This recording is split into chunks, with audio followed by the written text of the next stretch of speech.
मध्य प्रदेश में औद्योगिक गतिविधियों को बढ़ावा देने के लिए मुख्यमंत्री डॉक्टर मोहन यादव देश विदेश के उद्योगपतियों को निवेश के लिए आमंत्रित कर रहे हैं। ऐसे में जर्मनी और इंग्लैंड के बाद अब वे कल से जापान में 4 दिवसीय दौरे पर रहेंगे। बता दें कि मुख्यमंत्री मोहन यादव आज 27 जनवरी की शाम इंदिरा गांधी अंतर्राष्ट्रीय एयरपोर्ट नई दिल्ली से टोक्यो के लिए रवाना होंगे। वहीं उनका 4 दिवसीय जापान दौरा राज्य में निवेश के नए अवसर खोलने के लिए महत्वपूर्ण है। इस दौरे में वो टोक्यो, ओसाका और कोबे जैसे प्रमुख शहरों के उद्योगपतियों और संगठनों से चर्चा करेंगे।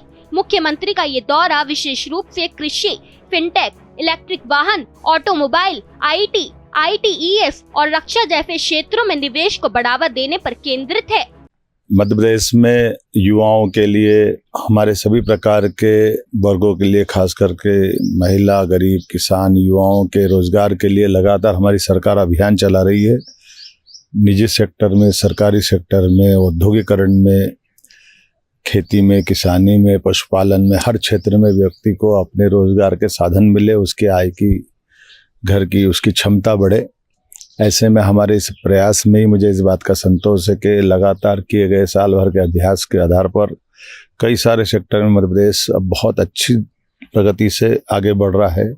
ऐसे में जब मैं आज जापान जा रहा हूं तो मुझे इस बात का पूरा भरोसा है, जापान टेक्नोलॉजी को लेकर भी और जापान आर्थिक दृष्टि से मध्य प्रदेश के साथ जुड़ करके कई सारे सेक्टर में काम करने वाला है। आगामी 24-25 फरवरी को जब यशस्वी प्रधानमंत्री के नेतृत्व में हमारी ग्लोबल इन्वेस्टर समिट होगी तो उसकी दृष्टि से मुझे निमंत्रण देने भी है और वहाँ से टेक्नोलॉजी से लगाकर कई प्रकार के औद्योगिक घराने आकर के मध्य प्रदेश से जुड़े, ये निमंत्रण देने में जा रहा हूँ। मुझे इस बात का संतोष है कि हमारे अपने मध्य प्रदेश की क्षमता, युवाओं की योग्यता, उनकी बुद्धिमत्ता, उनके अपने रोजगार के नए अवसर तलाशने में सरकार पूरी मदद कर रही है और हम ताकत के साथ आगे बढ़ेंगे, मध्य प्रदेश को आगे बढ़ाएंगे, सभी को काम दिलाएंगे।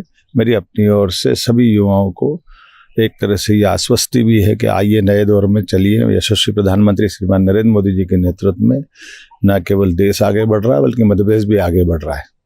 मेरी अपनी ओर से बधाई। चलिए अब हम आपको मुख्यमंत्री मोहन यादव का पूरा शेड्यूल बताते हैं। मुख्यमंत्री मोहन यादव का ये दौरा 28 जनवरी को टोक्यो से शुरू होगा। यहाँ वे जापानी उद्योगपतियों, सरकारी संगठनों और भारतीय राजदूत महामहिम CB जॉर्ज से मुलाकात करेंगे। साथ ही celebrating India Japan relationship theme पर आयोजित रोड शो में भाग लेंगे। 29 जनवरी को मुख्यमंत्री जापान के सबसे बड़े व्यापार संगठन केदार रेन और जेट्रो HQ जैसे संस्थानों के प्रमुखों से मिलेंगे। साथ ही ब्रिजस्टोन हेडक्वार्टर का दौरा करेंगे। इन बैठकों का उद्देश्य जापानी कंपनियों को मध्य प्रदेश में निवेश के लिए प्रेरित करना है। दौरे का तीसरा दिन यानी 30 जनवरी कोबे और ओसाका में रहेंगे। कोबे में सिस्मिक्स कंपनी का दौरा और ओसाका में पैनासोनिक एनर्जी के अधिकारियों से चर्चा होगी। यहाँ मुख्यमंत्री मध्य प्रदेश में निवेश के अवसर पर एक इंटरएक्टिव सत्र में शामिल होंगे। 31 जनवरी को क्योटो में मुख्यमंत्री जापान की सांस्कृतिक और औद्योगिक उपलब्धियों को करीब से देखेंगे और फिर टोक्यो लौटकर दौरे का समापन करेंगे। 1 फरवरी को वे नई दिल्ली वापस आएंगे। गौरतलब है कि जापान के साथ व्यापारिक साझेदारी को और मजबूत करने का ये प्रयास राज्य में आर्थिक विकास और निवेश को प्रोत्साहित करेगा। इस दौरे का उद्देश्य invest Madhya Pradesh global investor summit 2025 में जापान की भागीदारी सुनिश्चित करना है।